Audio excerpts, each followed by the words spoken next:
Let's continue our discussion of file permissions as well as set GID, UID, and the sticky bit. We'll pick up where we left off with the sticky bit. And we tell you that the sticky bit allows you to create directories where users can place items such as /temp that other users will not be able to remove inadvertently or purposefully. With that said, with the sales directory, let's take a look at it to see whether or not we've altered the bit. Well, it's LSLD /sales, and it doesn't have the sticky bit. However, it has set GID set so that users' files will be applied with permissions that we have set at the top level directory, which includes the sales group.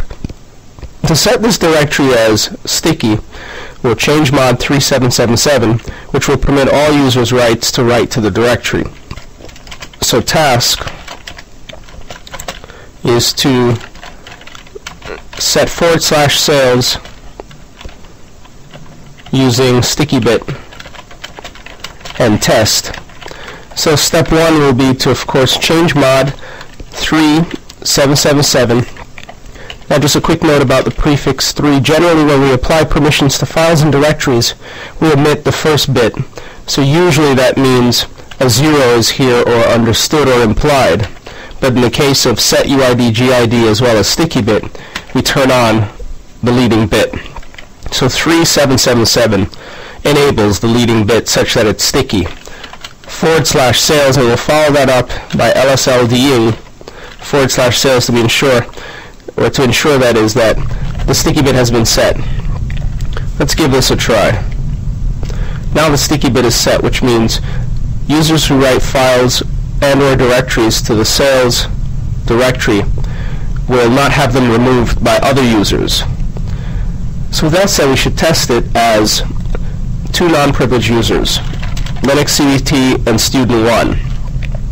So let's navigate into sales where we appear to be. We'll just pwd, we are. And I will sequence 1,000,000 Linux CVT test.sticky.1,000,000.text.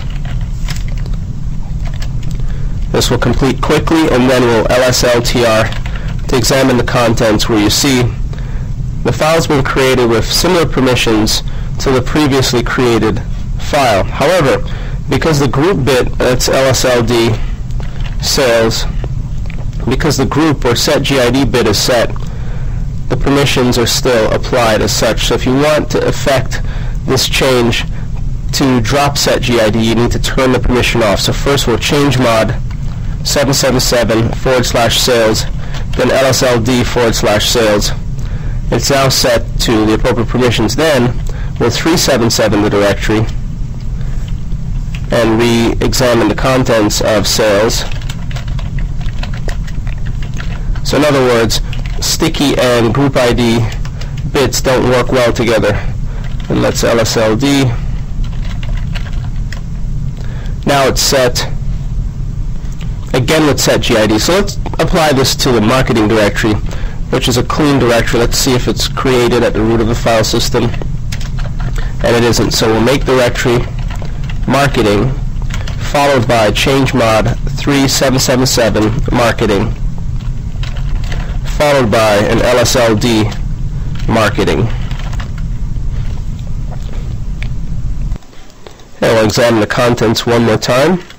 We'll LSLD marketing.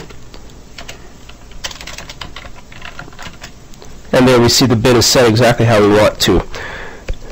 Optionally, you may use change mod +T to apply the sticky bit. So, or change mod +T /sales. Let's take a look at the sales directory. We'll try that as well. Change mod +T sales followed by LSLD sales. And there you see the sticky bit is applied. So now, as a non-privileged user, Linux CVT, let's navigate to marketing, and we'll do the same for sales. We'll sequence 1,000,000 to Linux CVT test.sticky.text. And we'll now see that the permissions are set differently. Instead of being owned by Linux CBT and sales, the file is owned by Linux CBT and Linux CBT. Standard Red Hat Linux permissions, user principal, group principal. Permissions are set to 664, or read-write for the owner as well as group owner, and read for everyone else, which means everyone else will be unable to make changes to entries created by Linux CBT. And ditto for the student 1 user. Let's find student 1's shell. We'll SU here as student 1. Then navigate to the marketing subdirectory, and then use sequence to create student1.test.sticky.text, and then examine the contents once it's completed, where you see the permissions have been written. So now the user Linux CBT will be unable to remove student 1's entry. Student 1 will be unable to remove Linux CBT's entry. For example, if we attempt to remove RF Linux CBT, it fails. We can take a look at it, we can examine it, but we can't remove it. So this is a way to create a directory where multiple users share the directory but cannot remove or clobber each other's files. So that's what's meant by the sticky bit. If you find that 377 still sticks the group ID bit, then use change mod plus T after having applied 777. So you could do change mod 777 sales followed by change mod plus T sales, and then you'll see that the sticky bit will be set just like the temp directory. And what you want, the desired result, is as follows: that you see read, write, execute for owner, group, and everyone else, but in the last bit where you expect to find an execute, you see a T indicating that the directory is sticky. Super. Now let's move on. We want to discuss symlinks. Symlinks are important. There are two types. Symlinks provide shortcuts to files, which includes directories. But they're more than just shortcuts as you may be accustomed to them within the Windows environment, in that you can link to the same inode or hard drive location using the same or different names across your file system. So they provide more dynamic features than a typical shortcut. A shortcut provides a way to access an item within Windows. With a symlink, for example, you can provide a shortcut, you can provide an alternate name. The OS keeps a count of how many times the item has been linked, and if you hard link, you're actually referencing the hard disk location and not a file location as you typically do in Windows. So in Windows, when you create a shortcut, the shortcut is really a pointer to a file which leads to a disk location. Within Linux, the symlink, in particular a hard link, is really a pointer to the hard drive location. Additionally, symlinks provide alternate ways of running programs, such as egrep, grep. For example, when we execute which egrep, we see that it's located in bin.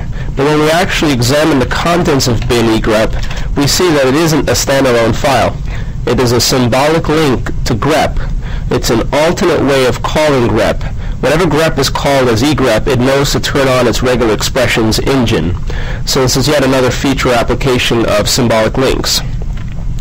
So it provides shortcuts to files, including directories, and provides hard links to inode, which are basically hard drive or file system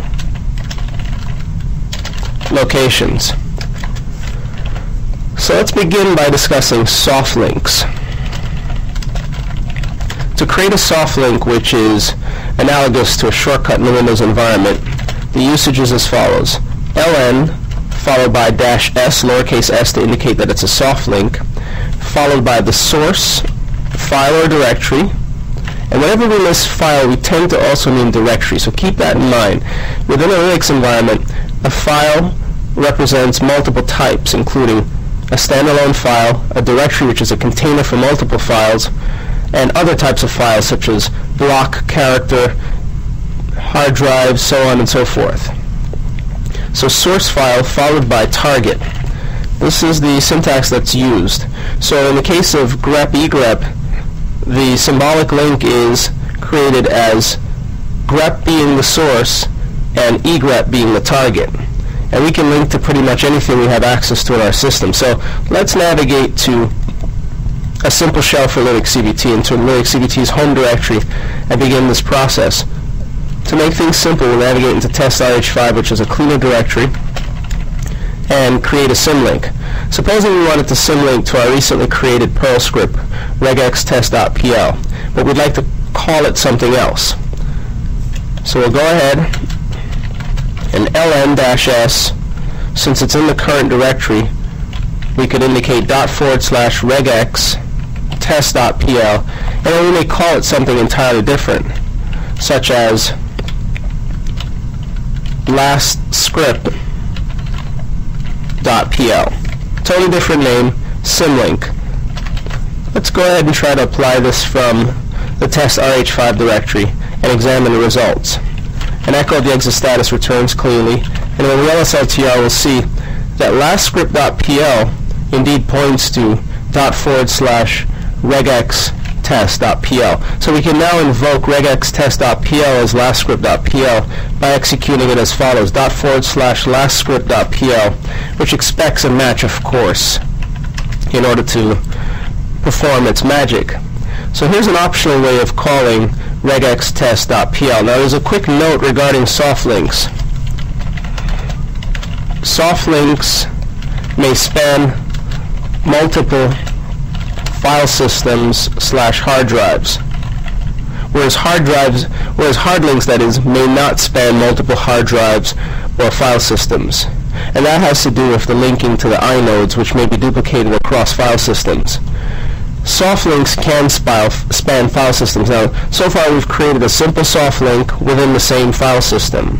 And regarding the enumeration of the contents of the directory, if you turn on the inode option, you'll see that lastscript.pl references, or has its own inode, that is. So each soft link maintains its own inode, and it's a small number of bytes, 14 bytes, which points to a larger file that's 787 bytes. Notice, however, that the symlink count is an increase as a result of creating a soft link. Let's note that as well. Symlink count is not increased when using soft links. So which means if you remove the source file which soft links are premised on, then you'll simply have broken soft links, like broken shortcuts in Windows. If you have a shortcut on your desktop pointing to a file somewhere on one of your hard drives, if you remove that source file, then the shortcut is no longer functional. But that is not the case with hard links. Now we turn on the I option to point out that when you create a soft link, it ends up having its own inode. An inode is a representation in the file system that maps to a hard drive location. But when you create a hard link, it wears the same inode as the source file. Now regarding this regextest.pl script, if we wanted to link it in a different file system, we simply use ln with the -s command. For example, since the script is a small file and a symlink is a soft symlink is very small, supposing we wanted to create a link to regextest.pl in a different file system, the boot file system, since home is beneath root. Well, we'd simply, providing we have enough permissions, as let's say the root user, so let's drop from the student1 shell, navigate to the boot file system, then execute ln home Linux CBT test rh5 regextest.pl and optionally specify a new name.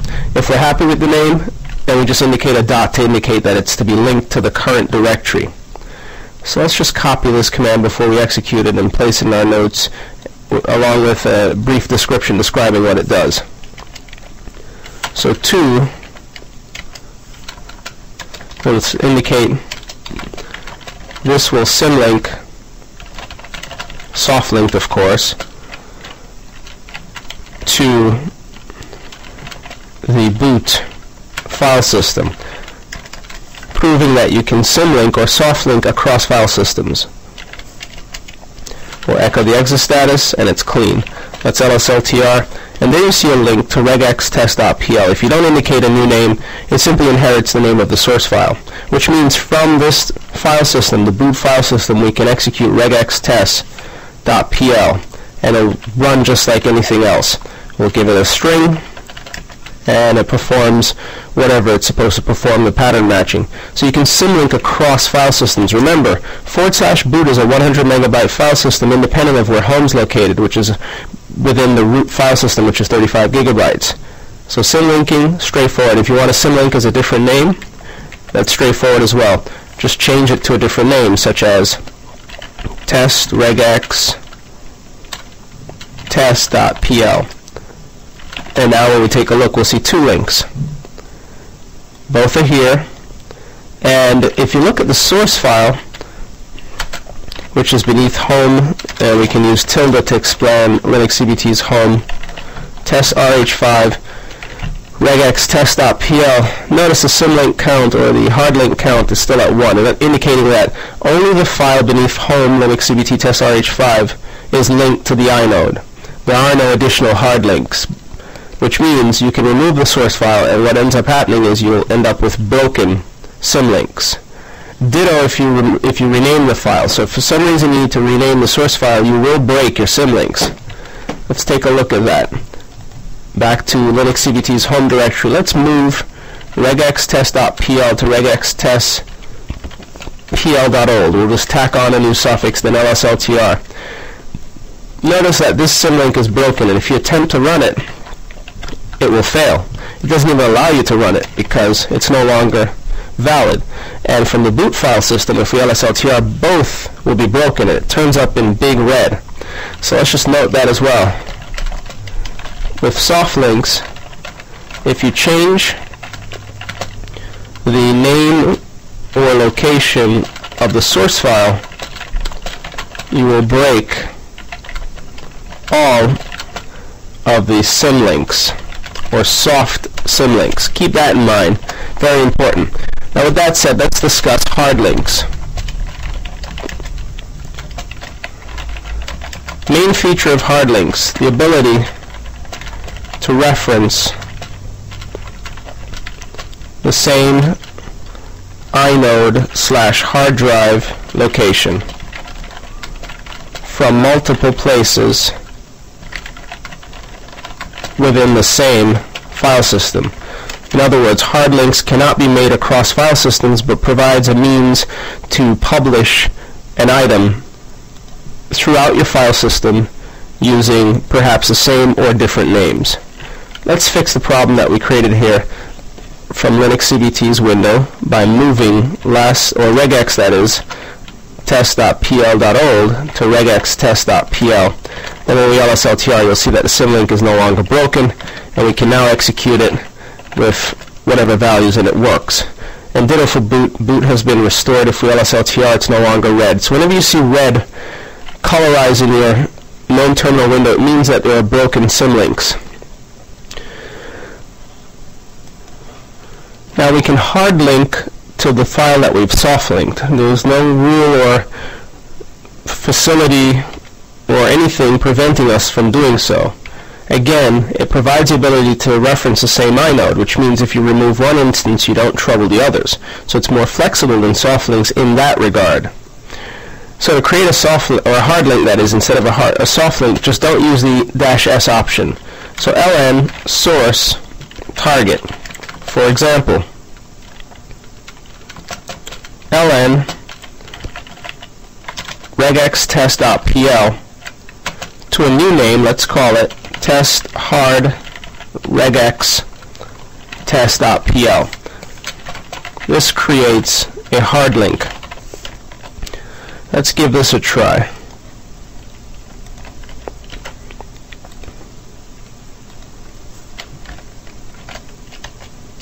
We'll echo the exit status and then lsltr, where we'll see the test hard regex test.pl.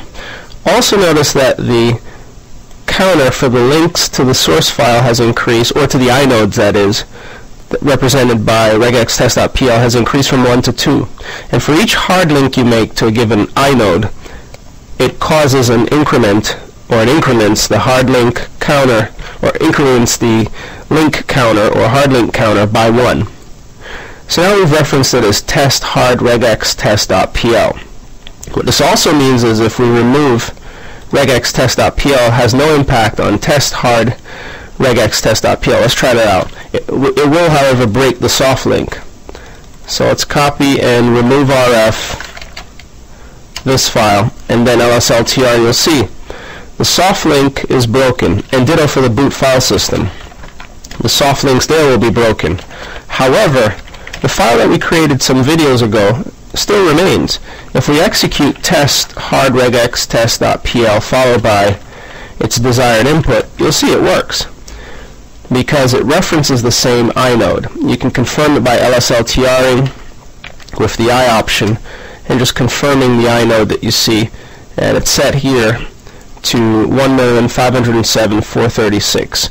So it's still the same file. And if we were to subsequently move test hard regex test.pl to simply regex test.pl, then the symlinks, the soft links that is, will no longer be broken, providing we provide the right name. So we missed something here, we'll move regex test to simply regex test.pl. That should do the trick. And now it's linked again. And if we confirm the inode, you'll see it's still the same inode, 7436. Hasn't changed, still the same hard drive representation. Now how about trying to hard link from a different file system? As we told you, would not work. So here we are, we're within boot, which is a different file system. If we attempt to hard link, which means we don't use the -s option, from home, Linux CBT, test RH5, regex test.pl to here, tells us you cannot create a hard link, invalid cross-device link. And that is because each file system, root as well as boot, maintains its list, its distinct list of inodes which are likely to be duplicated. Inodes are simply numerically labeled and can easily be duplicated. For example, if you have two partitions that are at least the same size, so boot or root is at least the same size as boot, then you're going to have double inode numbers, and that is the problem behind hard linking across devices, because the OS would not be able to keep track of the proper mappings between your hard link and the true underlying data. So you can't link across file systems, but you can hard link within file systems, and it provides a way for you to represent something to different people. So you may have an item in SBIN that you'd like to make available to a user's directory. For example, let's go back to Linux CBT's home directory. We know that grep is beneath the bin directory. What if we wanted our own hard link to grep? You could ln bin grep to the current directory, and we'll just call it Linux CBT grep, and it creates it for us. Now we have our own version of grep in this directory. And now when we lsl bin grep, you'll see that the counter is up to 2. Remember, egrep is a soft link to grep, so it doesn't send up the counter. And when we execute Linux CBT grep from the current directory, it behaves just like grep. If we remove rf Linux CBT grep, the counter for the original file, grep, returns to 1, and we're back to normal. So hard linking provides a way to re-represent or represent items throughout the same file system. And that's really all there is to it. It's not complicated whatsoever. Now let's move on to another file system feature. That's the ability to limit users' usage of disk space. And we do so using quotas. They're straightforward to implement, but it requires remounting your file system with quota support turned on. So, the features are self-explanatory. However, we'll list a couple of them. You can configure them. Well, first and foremost, quotas limit disk usage. They're also tied to file systems. So you set quotas on a per file system basis, meaning they're set on a per file system basis. 3, quotas within Red Hat Linux, or Linux in general, since it's supported by the kernel and not Red Hat Linux per se, can be configured for users or groups.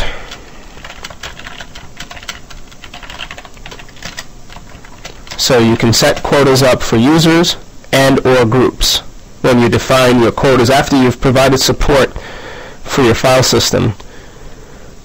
And again, you can use it to limit disk usage. The limitations on disk usage can be indicated using blocks or inodes. So you can indicate, for example, that a given user and or group has access to a set number of inodes, which translates ultimately to a set amount of storage, or to a set number of blocks. And depending on how your blocks are configured will determine how much storage is available to the user. The quota software must be installed. The package is actually quota RPM, so you should check to ensure that it's installed, and if not, install it. The default installation of Red Hat Enterprise Linux includes the quota package, but from the shell, simply execute RPM query all grep quota, and you'll see the package return as quota followed by its version if it is installed. So what are the steps to enable quota support? So steps to enable quota support. And this works for other distributions as well. In fact, many of the things we're covering works across distributions and aren't specific to, let's say, Red Hat, SUSE, Debian, Ubuntu, or any of those distributions. This is just basic Linux, general Linux knowledge. First and foremost, step 1, enable quota support per file system in etcfs tab, so that when we remount the file system or systems, quota support is provided. So we need to turn on quota support. It isn't turned on during installation. The option isn't provided during installation, unless you configure it through advanced configuration, where we're able to tweak the settings on a per file system basis, but generally you're unable to set it up during installation. Now the way this works in etcfs tab is as follows. You find wherever the default section is for the file system and append the support that you'd like. There are two types of support, user and group quotas. So if you want user quota support, indicate user quota and group quota. It's a good idea to turn both on and then determine once quota support is enabled which one you'd like to implement. Chances are you may implement both. Second step is to remount the file system or systems, depending on where you'd like to provide quota support. In our case, it's only the root file system, since boot is only used by the kernel in the operating system. So once we've remounted the file system, and we do so using mount-o remount, and for this system it will be the /file system. After we've remounted the file system, quota support will be available. We then create a quota database. Each file system maintains a database of quotas. So we create quota database files. And then we generate disk usage tables. We do so by performing the following steps. Quota check, CUG, which will create the files and applies to users and groups. And we also check the quotas using quota check again, but instead of CUG, AVUG, which checks the quotas for users and groups. After we've set up the quota databases, we assign quota policies. There's a program known as edQuota, which allows you to edit quotas. We execute edQuota, so the fourth step is to assign quota policies. This is where we actually determine what the quotas should be on a per user or group basis. We do so using edQuota, followed by perhaps a username. So if we wanted to limit student 1 or Linux CBT's usage, we'd indicate edQuota Linux CBT or student 1. When we do so, we're propelled into an interface where we can determine, so this allows us to set blocks, inodes, soft as well as hard limit. So once we use edQuota, we get to set the total number of blocks, the soft limit, this is where warnings start to occur for the user, and the hard limit. So if you set a soft limit, for example, of 10 blocks and a hard limit of 20 blocks, after the user has consumed 10 blocks, they'll be warned, but will still be allowed to write to the file system. When they hit 20 blocks, however, they will no longer be able to write to the file system. Now, to check whether or not a quota or the quotas are in place and the usage for an existing quota or for an existing user is in place, you can use the quota command. So check quotas. We can do so using quota username or even group name. This will confirm existing quotas. Now, it seems like a lot of steps, but it really isn't. Again, to recap, we enable quota support per file system. For this Red Hat Enterprise system, we have one file system that's of interest. That's / or root. So let's move forward with that. We're going to do so via etcfs tab. And we need to do so from the root shell, because otherwise we will be unable to save changes to etcfs tab. As you can see, the permissions are read-write only for root. So nano etcfs tab will find wherever the root file system is right here. We'll then indicate after defaults user and group quota support. So comma user quota, group quota. Now, since the nano editor wraps lines, be sure to bring everything back to the same line, to the first line, including the last two columns, which have 1 and 1 in them for the order in which the file system should be brought up and checked. So we've added defaults, or two defaults, user quota and group quota support. So that takes care of step 1. Step 2 is to remount the root file system, which doesn't always work, by the way. If it doesn't, the right way to do it then will be to reboot the system. So a mount, remount, / will attempt to remount the root file system.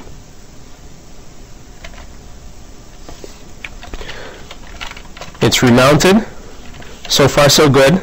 Doesn't appear to have been any problems remounting the file system. And also notice we've checked that user quota and group quota support has been enabled by using the mount command. Perhaps we should just stick that in. After remounting, use mount to confirm that user quota and group quota support is enabled, or are enabled. And we saw it in the output. So now that we know that both quota types are supported, we need to create the quota database files and generate the disk table usage. So we want to quota check CUG, and this will apply user and group quotas to the root file system. And we need to do it for root. We left out the root file system. We need to indicate the file system, because quota check can be used or applied to any file system. Let's move forward. And this tells us that it cannot remount file systems mounted on root, read-only, so counted values might not be right. That's not a problem. We can always adjust the quota values later on using quota check. The bottom line is we were able to run the program quota check. Now, whenever this error is thrown, it's a good idea to take its advice by using the M flag. The M flag forces the check of the file system, which ultimately creates the quota files for user and groups, meaning the quota database files. So if you rerun quota check with the M option turned on, this forces a check of the root file system. And what it will ultimately create are the two files, the two database files containing the usage. Also, quota check is a program that you'll want to run from cron on a recurring basis to update the quota usage throughout the day or throughout the usage of your server or Red Hat Enterprise system, such that if users are in violation of your policy, they'll be denied storage access. And that's quite easy to set up in cron to basically run a check several times a day. But besides that, it's a good idea to force a check and have it create the files that are necessary. And once the files have been created, we can check the quotas using the AVUG option, which is what we'll be doing next. Once we've confirmed the quotas are in place, the support that is, then we'll set up the quota policies using ed quota. Now you see this is finished, and if we lsltra / you will see two files, aquota.user, aquota.group. These are the two quota files. So we should just note that. We'll just throw in the M option as well. This creates aquota.user and aquota.group. These are the important files, or GROUP.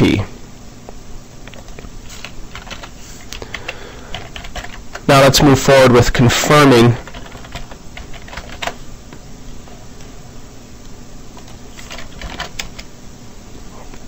and it tells us again that we should use the M option. So let's go ahead. Now it's going to scan, it's going to go through and check.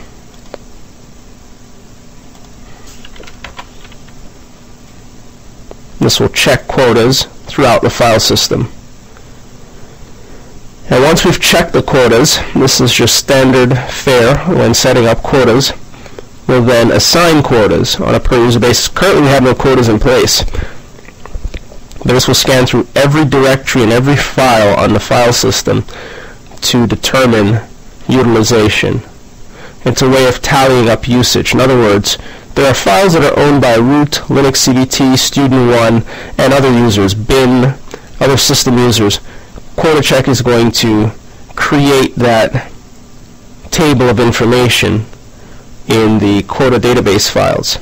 So here you see it says it's checked 9685 directories and 107,315 files.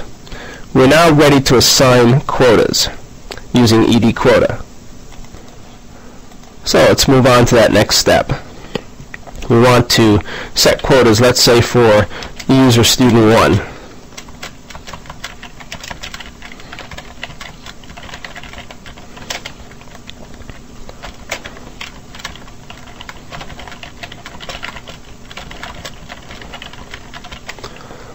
Let's take it to the shell. We'll clear screen, reset the buffer, give us a nice clean buffer. By the way, you should set quotas as the user root. You will not be able to make changes as a non-privileged user. So either as root or root equivalent. Now notice we were propelled into the VI editor. If VI is not your desired editor, and it generally isn't mine, quit it using Shift:Q and then export the editor variable, setting it to nano. So we'll export editor, setting it equal to nano. Then we run ed quota Student1, and this will set you up in nano. So let's just make a note of that.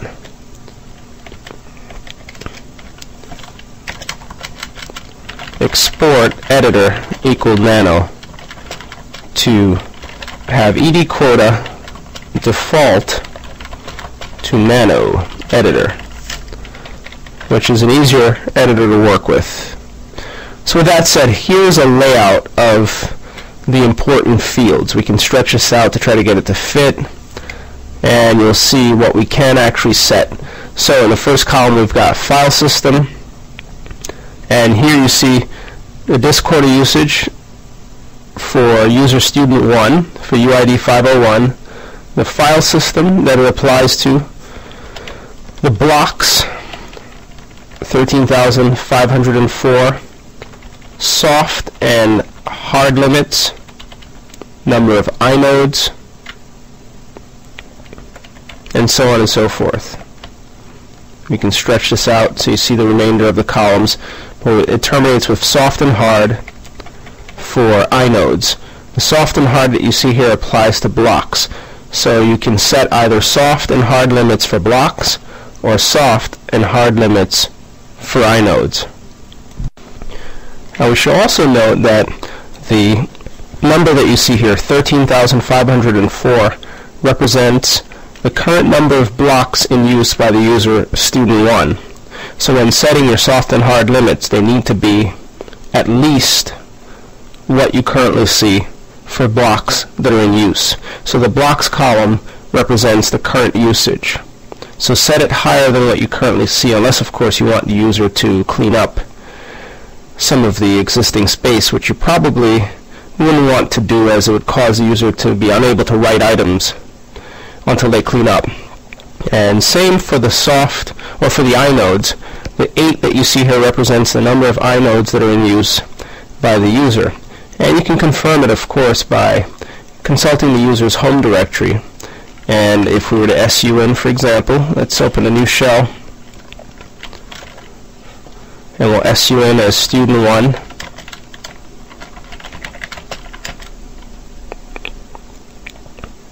Try it again. Navigate to the home directory. And if you take a look at each of the files occupied by the user, even for hidden files, you can actually see the 8 inodes that are in use by the user. These are the files and the inodes that are in use. So again, the report tells you as such, and you can set soft and hard limits. Now by default, if a 0 is indicated, it means the user has no limit for any of the items. So for soft as well as hard blocks, the user can write until the file system is out of space. And ditto for inodes. So 0 usually means that the user has no limit, or group has no limit on storage, whether representing the storage as blocks or inodes. Again, if you want to limit the blocks, perhaps we'll set this to 13,600 for soft and 14,000 for hard.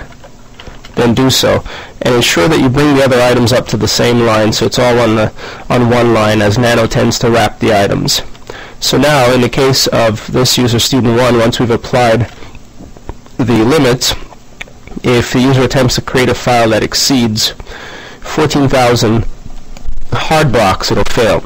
If the soft limit is exceeded, then the user will still be able to write up to the hard limit.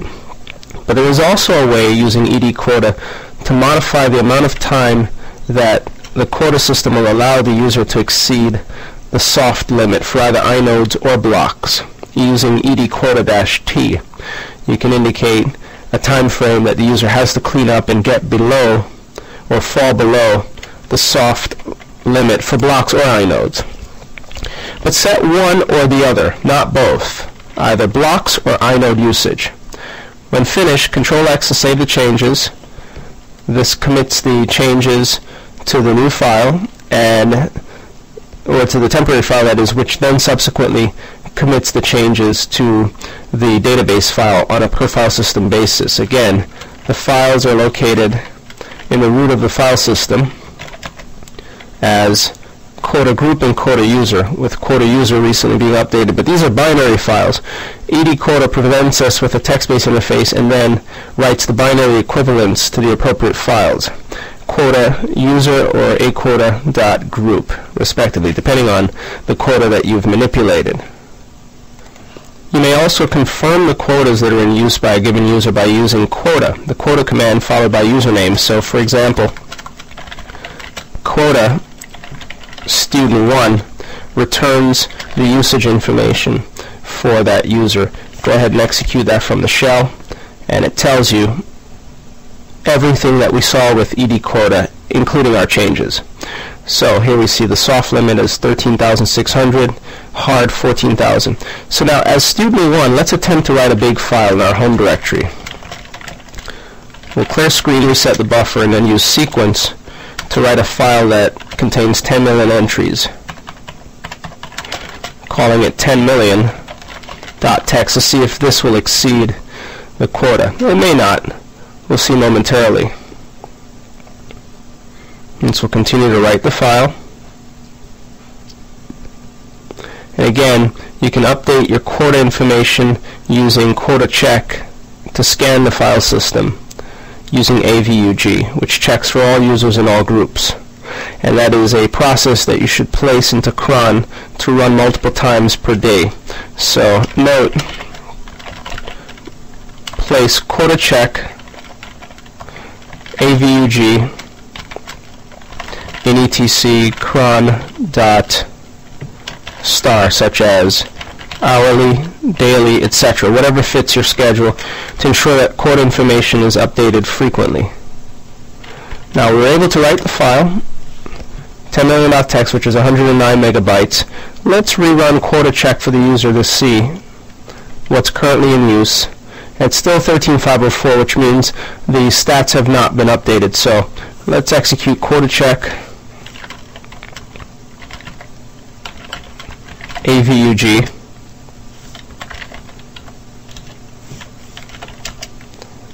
And it needs to be forced. This will scan through the full file system and update the usage in the appropriate tables, the aquota.user as well as aquota.group files. And then when we rerun quota followed by the user's name or group name, we'll see the updated information.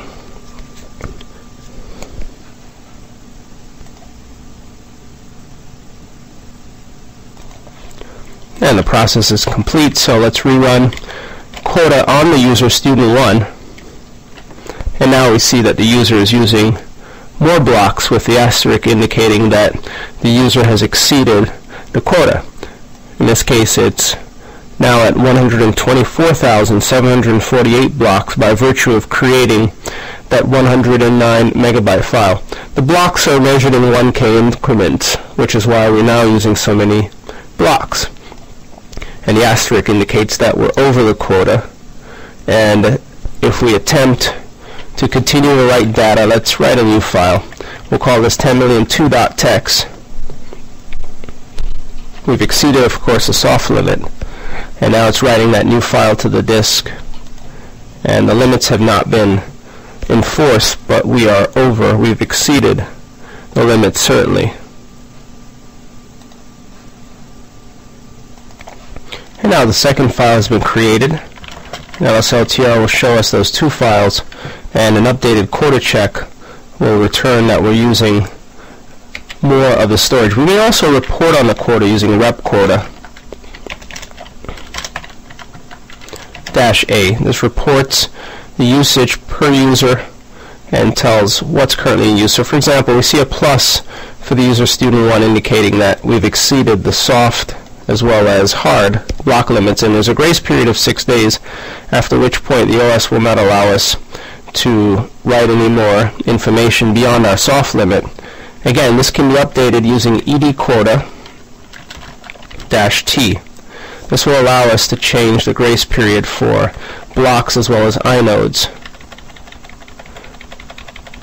whereby which the enforcement of the quotas will take place. So for example, time units may be in days, hours, minutes, or seconds.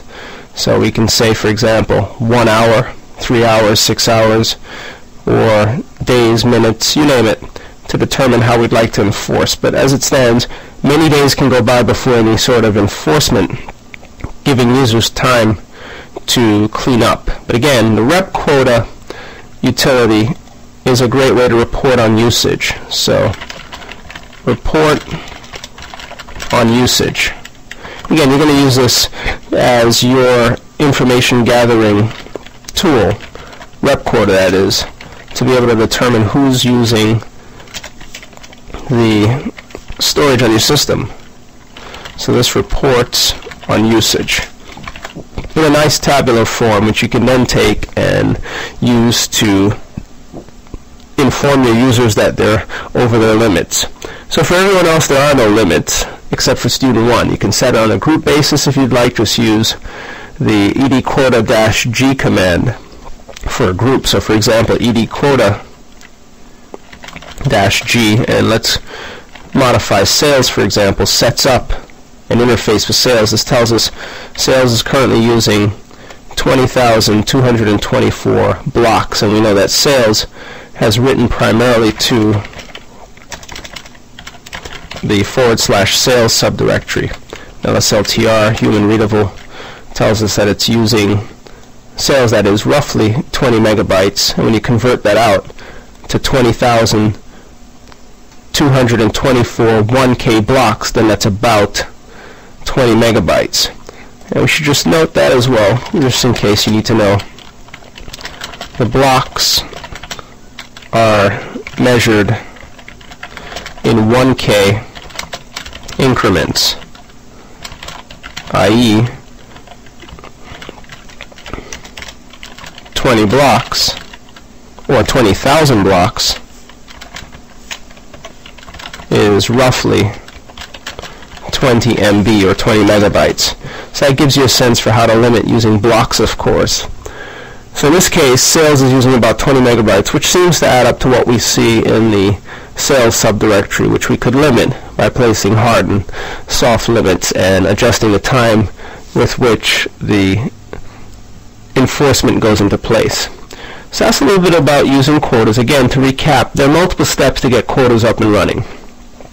You want to enable it on a file system basis via FS-tab, remount the file system, use mount to ensure that user and group quota support is turned on, create a quota database, force it using the M option, tally up usage using quota check with the MAVUG option. This will scan the file system to determine what's currently in use.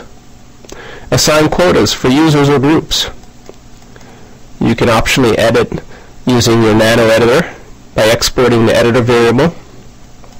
And you can check quotas using quota as well as the user or group's name. You may also report on quota usage using rep quota.